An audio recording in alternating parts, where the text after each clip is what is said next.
Il a parcouru le monde, parti de sa Belgique natale, du Guatemala au Laos, en passant par le Niger ou encore le Cambodge. Longuement, pour ce dernier, le photographe John Vink est notre invité ce vendredi, avant même la signature de votre livre rétrospective Sidelines. Ce sera Paris Photo, l'événement international de la photographie qui se tient en ce moment dans la capitale. Bonjour John Vink, merci d'avoir accepté notre invitation. Alors, Sidelines, ça veut dire ligne de touche. Pourquoi ce titre pour un livre qui retrace, je le disais, votre carrière de photographe à parcourir le monde pour les plus grandes agences, que ce soit Vue ou Magnum? Mais c'est un livre bilan, en fait, d'une carrière, d'un itinéraire. Et quand j'ai fait les recherches pour constituer ce livre, j'ai remarqué qu'effectivement, il y a un espèce de fil conducteur qui est le fait que je n'ai jamais photographié, en fait, l'essence des choses, mais j'ai toujours photographié un peu ce qui est en marge. Ce qu'on voit depuis les lignes de touche, en fait. Donc vous avez l'impression d'avoir été durant toute votre carrière un petit peu sur cette ligne de touche, mais volontairement? Volontairement, absolument, oui, parce que ça ne sert à rien de faire ce que d'autres ont fait. Ils le font très bien. Il fallait peut-être avoir une vision un petit peu plus large et différente de ce que proposaient mes collègues. Dans vos photos, il est, semble-t-il d'ailleurs, toujours question d'appartenance à un pays ou bien au contraire de déracinement, forcé ou non.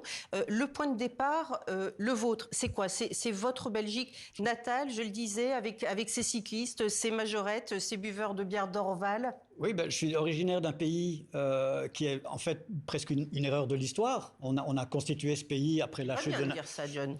Oui et non, parce que c'est aussi un carrefour, ce pays. C'est un pays assez plat, donc on a eu toutes les armées et toutes les influences de toute l'Europe qui sont passées par là.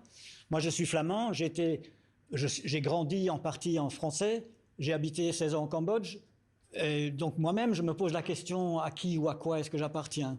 Donc, il y a ce lien entre ce que je suis ou ce que je pense être et ce que j'ai photographié, en fait. Alors, la Belgique que vous avez photographiée, puis après, il y a eu l'appel de l'ailleurs, de l'étranger. Votre travail beaucoup sur l'émigration, sur cette notion de déracinement que j'évoquais à l'instant. Vous êtes allé au Soudan, au Bangladesh, en Albanie, au Guatemala. Mais jamais vous ne vous êtes présenté comme un photographe de guerre. En fait, vous préfériez justement cette distance. Oui, parce que moi, je viens après les guerres. Je viens après l'hystérie, je viens après le paroxysme. Mais après le paroxysme, après l'hystérie, après la guerre, il se passe encore plein de choses avec les gens qui ont vécu ces événements. Et donc, c'est toute cette résilience et cette reconstruction ou au contraire, cette désagrégation de choses que j'ai essayé de photographier. Toujours en noir et blanc et toujours avec votre Leica que vous avez apporté ici sur notre plateau. Oui, en noir et blanc parce que je veux être certain que les gens sachent qu'ils sont occupés à regarder une photographie, c'est-à-dire une interprétation de la réalité, une proposition de lecture de la réalité. En couleur, les choses sont un peu plus identifiables pour les gens. Alors qu'en noir et blanc, il y a cette distance qui fait que, voilà, ça c'est une photographie, donc c'est une interprétation. Il y a eu un homme qui a marqué votre carrière, il s'appelle Christian Cojol. Christian Cojol, que nous avions reçu à TV5 Monde il y a quelques mois, il est décédé d'ailleurs le mois dernier. C'est le fondateur de l'agence Vue, on le voit ici à l'image. Avec lui et avec le hasard finalement d'être au bon moment, au bon endroit, vous partez justement pour le Cambodge. Vous étiez alors photographe, on était en 1989, 10 ans après la chute des Khmers rouges.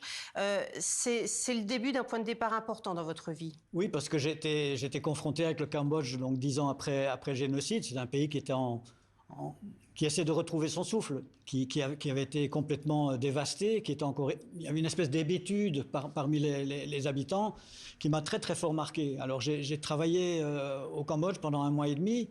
Après j'ai été dans les camps de réfugiés, ça collait avec toutes les autres histoires que je faisais oui, en Thaïlande. Ça collait avec toute l'histoire que je faisais sur les réfugiés à l'époque.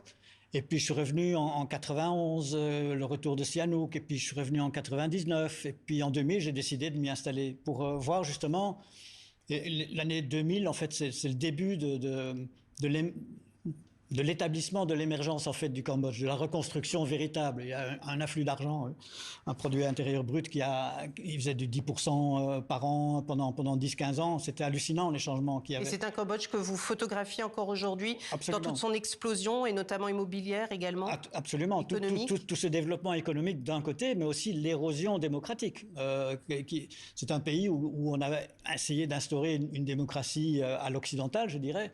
et qui petit à petit, au fil du temps, depuis 2013, qui s'est retrouvé dans un État ça ressemble quand même plus à une autocratie qu'à une démocratie, même si officiellement c'est encore une démocratie. Qui parle.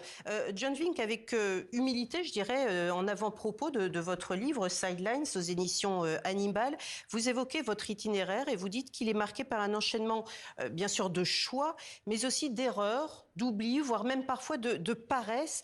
Choisir de photographier ou de ne pas photographier quelque chose. Moi, je ne vois pas ça comme de la paresse, mais comme un choix de journaliste. Comment vous l'interprétez?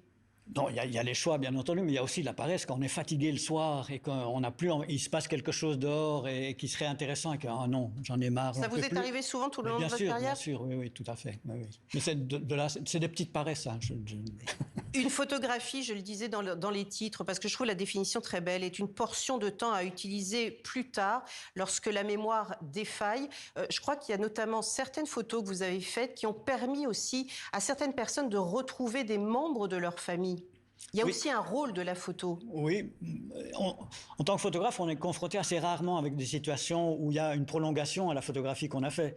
Ça m'est arrivé 2 fois, une fois avec des réfugiés salvadoriens qui étaient dans un camp au Honduras et que j'ai photographié. Et la fille de la personne que j'ai photographiée m'a retrouvé après sur Facebook, enfin des trucs comme ça. Ou bien des réfugiés roumains en Hongrie. Que j'ai photographié, que j'avais fait publier dans Libération. Et je les ai re-rencontrés à Paris quand ils avaient réussi à passer le rideau de fer. À l'époque, il existait encore.